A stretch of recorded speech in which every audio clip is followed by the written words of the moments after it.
ముందు బిడ్డ ప్రపంచంలోని అత్యంత మేధావంతుల్లో డాక్టర్ అంబేద్కర్ గారు ఒకరనే విషయంలో ఎటువంటి అనుమానం లేదు. వారు ఒక ఉత్కృష్టమైన రాజ్యాంగాన్ని మనకు అందించి ఇవాళ ప్రజాస్వామ్యం మన దేశంలో పరిణమిల్లడానికి ప్రధాన పాత్ర పోషించారు.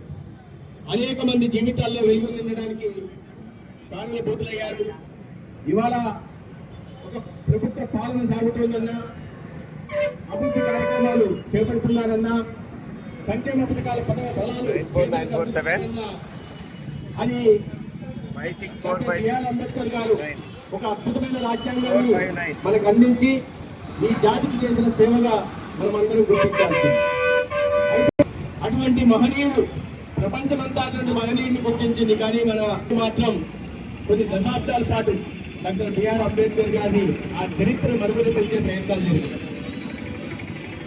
1951లో ఆనాడు ప్రధానిగా ఉంటున్న నెహ్రూ గారు అవలంబిస్తున్న విధానాలకు వ్యతిరేకంగా, కాశ్మీర్ విషయంలో వారి విధానాలకు వ్యతిరేకంగా, మత సంకుష్టీకరణ రాజకీయాలకు వ్యతిరేకంగా ఆనాడు వారు రాజీనామా చేస్తే, అదే మంత్రివర్గంలో ఉన్న ఒక సీనియర్ మంత్రి నెహ్రూ గారికి ఉత్తరం రాస్తే, అయ్యా అంబేద్కర్ గారిని మంత్రి పదవి రాజీనామా చేయకుండా చూడండి అంటే, ఆనాడు నెహ్రూ గారు అన్నారు, ఒక వ్యక్తి బయటికి వెళ్ళిపోతే ఈ ప్రభుత్వానికి వచ్చిన ఇబ్బంది ఏమీ లేదు అని. అంటే అటువంటి గొప్ప వ్యక్తిని ప్రభుత్వంలో లేకపోయినా కూడా వచ్చిన ఇబ్బంది లేదని అవమానించే ప్రయత్నం ఆనాడు పదే అవమానాలు చేసే ప్రయత్నం చేశారు.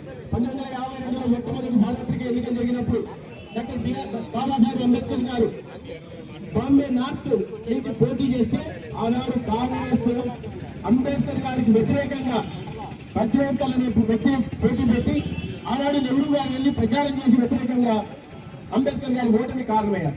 మళ్ళా 1954లో బండారా ఉప ఎన్నిక జరుగుతుంటే లోక్సభకి, ఆనాడు కూడా అదే కాజవేకల్ని మళ్ళీ తీసుకొచ్చి వ్యతిరేకంగా పోటీ చేసి ప్రచారం చేసి అంబేద్కర్ గారు ఓడిపోయేలాగా చేశారు. 1956లో అంబేద్కర్ గారి మరణానంతరం బాంబే మేయర్ గా ఉంటున్న వ్యక్తి నెహ్రూ గారికి చెప్పి, అయ్యా అంబేద్కర్ లాంటి మహనీయుడు జన్మస్థానంలో కానీ ఆయన నివసించిన స్థానంలో ఒక మెమోరియల్ నిర్మిస్తే బాగుంటుందంటే, వ్యక్తులకు మెమోరియల్ నిర్మించే పని ఆ కుటుంబ సభ్యులు చేయాలి కానీ ప్రభుత్వం చెయ్యకూడదని నెహ్రూ గారు చాలా స్పష్టంగా చెప్పారు.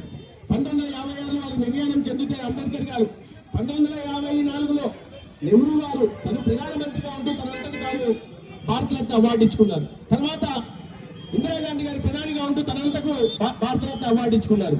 చివరికి ఎవరి చేతిలో అంబేద్కర్ గారు ఓటమి చెందారో అటువంటి కాజవేకర్ గారికి 1970లో పద్మ విభూషణ్ అవార్డు కూడా ఇచ్చారు. కానీ అంబేద్కర్ గారికి భారతరత్న ఆలోచన కూడా చేయలేదు. 1929లో భారతీయ జనతా పార్టీ తెలుగుదేశం మద్దతుతో కేంద్రంలో విపి సింగ్ ప్రభుత్వం ఏర్పడిన తర్వాత మాత్రమే, అంటే 1990 సంవత్సరంలో మాత్రమే అటువంటి మహనీయుడికి డాక్టర్ భారతరత్న అవార్డు వచ్చిందంటే కాంగ్రెస్ ఎంతగా అన్యాయం చేసిందనే విషయాన్ని మనం అర్థం చేసుకోవాలా. అందుకే అద్భుతమైన రాజ్యాంగాన్ని మనకి ఇచ్చారు. అనేక సందర్భాల్లో రాజ్యాంగాన్ని సవరణ చేసే ప్రయత్నం గత ప్రభుత్వాలు చేశాయి. అయితే ప్రతిసారి రాజ్యాంగ మౌలిక స్వరూపాన్ని మార్చడం కోసమో లేదా ప్రాథమిక హక్కులను కాలరాచడం కోసమో రాజ్యాంగ సవరణ చేసేవాళ్ళు. 24వ రాజ్యాంగ సవరణ తీసుకొచ్చి పూర్తిగా ప్రజల మౌలిక హక్కులను హరించే విధంగా రాజ్యాంగ సవరణ తీసుకొచ్చారు. 1971లో 42 సవరణ తీసుకొచ్చి రాజ్యాంగ సవరణ 42వ రాజ్యాంగ సవరణ తీసుకొచ్చి కాల పరిమితిని, పార్లమెంట్ కాల పరిమితిని పెంచే ప్రయత్నం చేశారు. ఈ కోర్టు పరిధిలోంచి ఆనాడు ప్రెసిడెంట్ కానీ ప్రధానమంత్రిని కానీ బయటికి తీసేసి, అంటే కోర్టు పరిధిలోంచి అంటే వారు ఎటువంటి అవినీతి పనులు చేసినా కూడా కోర్టు పరంగా శిక్షించే అవకాశం ఆనాడు 42వ రాజ్యాంగ సవరణ తీసుకొచ్చి ఏ స్ఫూర్తితోనైతే రాజ్యాంగాన్ని అంబేద్కర్ గారు నిర్మించారో దాన్ని నిర్వీర్యం చేసే ప్రయత్నం చేశారు. ఇటువంటి అనేక రకాల, అదే ఇప్పుడు ఎన్డీఏ ప్రభుత్వం మూడు సూత్రాల మీద అంబేద్కర్ గారు రాజ్యాంగం నిర్మించారు. ఒకటి సమానత్వం, అందరికి సమానత్వం ఉండాలా. 2 స్వేచ్ఛ, 3వది న్యాయం, సామాజిక న్యాయం ఉండాలి. ఆ మౌలిక సూత్రాల్ని ఇవాళ వంట పట్టించుకున్న ఎన్డీఏ ప్రభుత్వంలో కానీ రాష్ట్రంలో కానీ ఇవాళ బడుగు బలహీన వర్గాలకు అండగా నిలబడే ప్రయత్నం చేస్తుంది. 75 సార్లు కాంగ్రెస్ చేస్తే ప్రతిసారి ఆ కుటుంబానికి అనుకూలంగా రాజ్యాంగ సవరణ చేసింది, కానీ ప్రజలకు మేలు చేసే విధంగా చేయాల. కానీ ఇవాళ నరేంద్ర మోడీ గారు ప్రధానమంత్రి అయిన తర్వాత 8 రాజ్యాంగ సవరణలు తీసుకొస్తే ఏ సామాజిక న్యాయం అయితే ఏ సామాజిక న్యాయాన్ని అయితే డాక్టర్ బిఆర్ అంబేద్కర్ జీవితకాలం ప్రవచించారో, ఏ ఆశయాల కోసం జీవించారో, ఏ ఆశయాల కోసం రాజ్యాంగం నిర్మించారో దాన్ని ఉత్కృష్టతను పెంచేలాగా ఇవాళ 4 రాజ్యాంగ సంవత్సరాలు 102వ రాజ్యాంగ సవరణ ఏందయ్యా అంటే బలహీన వర్గాలకి national commission for backward classes కి రాజ్యాంగ భద్రత ఇవ్వడానికి 102వ సవరణ తీసుకొచ్చారు. 104వ సవరణ ఏంటంటే ఎస్సీలకి ఎస్టీలకి చట్టసభల్లో అసెంబ్లీలో కానీ పార్లమెంట్ లో కానీ రిజర్వేషన్లను 1930 దాకా పొడిగిస్తూ 104వ రాజ్యాంగ సవరణ తీసుకొచ్చారు.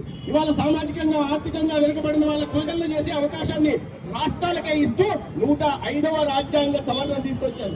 మహిళా సాధికారత గురించి, మహిళా సమానత్వం గురించి డాక్టర్ బిఆర్ అంబేద్కర్ గారు పర్వస్తే ఇవాళ 106వ సవరణ ఏదైతే రాజ్యాంగాన్ని మనం తెచ్చామో అది చట్టసభల్లో 33% మహిళలకు రిజర్వేషన్ కల్పిస్తూ తీసుకొచ్చారు. కాబట్టి సామాజిక న్యాయానికి బాధ్యత పెద్దపీట వేసిందెవరు?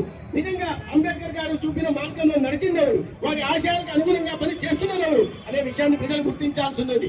వారిని అవమానాలకు గురి చేసిందెవరు అనే విషయాన్ని కూడా గమనించాలి. ఇవాళ ఏ చోటనైతే వారి జీవితానికి సంబంధించి అనేక వారు జన్మించిన స్థానం బిఆర్ అంబేద్కర్ గారు జన్మించిన స్థానం military head quarters of war అని మధ్యప్రదేశ్ లో ఉంటుంది ఇండోర్ దగ్గర. దాన్ని వాళ్ళ మెమోరియల్ గా అభివృద్ధి చేస్తున్నారు. ఆనాడు మెమోరియల్ నిర్మించే పని ప్రభుత్వాన్ని కాదు, వాళ్ళ చేసుకోవాలని చెప్పారు. తర్వాత ఇవాళ ఎన్డీఏ ప్రభుత్వం వచ్చిన తర్వాత కేంద్రంలో రాష్ట్రంలో ఇవాళ వారు జన్మించిన స్థానంలో జన్మభూమి కింద ఆ ప్రాంతాన్ని అభివృద్ధి చేశారు. ఏ ప్రాంతంలో అయితే లండన్ లో వారు చదువుకున్నారో ఆ ప్రాంతాన్ని ఆస్తిని ప్రభుత్వం కొని అక్కడ కూడా అంబేద్కర్ గారి విలువల్ని ప్రవచనాల్ని దేశాలకు తెలిసేలాగా యువతకు తెలిసేలాగా దాన్ని కూడా ఒక మెమోరియల్ ఏర్పాటు చేశారు. ఎక్కడైతే నాగ్పూర్ లో వారు బుద్ధి చెంది దీక్ష తీసుకున్నారో ఆ ప్రాంతాన్ని అభివృద్ధి చేశారు. ఢిల్లీలో ఎక్కడైతే వారు శివైక్యం చెందారో ఆ ప్రాంతాల్లో కూడా మెమోరియల్ ఒక కన్వెన్షన్ సెంటర్ ని అంతర్జాతీయ స్థాయిలో కన్వెన్షన్ సెంటర్ నిర్మించారు. ఎక్కడైతే వారి చివరి అంత్యక్రియలు జరిగాయో అది దాదర్ బాంబేలో కూడా దాన్ని కూడా అద్భుతంగా అభివృద్ధి చేసి ఇవాళ పంచ తీర్థాల పేరుతో వారి జీవితానికి సంబంధించిన విషయాల్లో ఒక మెమోరియల్ నిర్మించి వారి ఈ దేశానికి అందించిన సేవల్ని, ఈ దేశ ప్రజల కోసం చేసిన త్యాగాల్ని భవిష్యత్ తరాలు తెలియడం కోసం, భావి తరాలకు తెలియడం కోసం, ఆ భావి తరాల వారు చూపిన మార్గంలో నడవడం కోసం, వారి ఆశయాలను అనుసరించడం కోసం ఇవాళ కేంద్రంలో రాష్ట్రంలో ప్రభుత్వాలు ఏర్పాటు చేస్తున్నాయి. ఇవాళ P4 కింద గౌరవ ముఖ్యమంత్రి గారు సమాజంలో అట్టడుగున ఉంటున్న వాళ్ళు, అణగారిన వర్గాల వారు ఉంటే సమాజంలో అత్యధిక స్థానంలో ఉంటున్న 5 స్థాయిలో ఉంటున్న 10% మందిని చేయూతనందించేలాగా 20% మంది జీవితాల్లో వెలుగు నిండేలాగా ఒక P4 లాంటి అద్భుత కార్యక్రమం తీసుకున్నారు.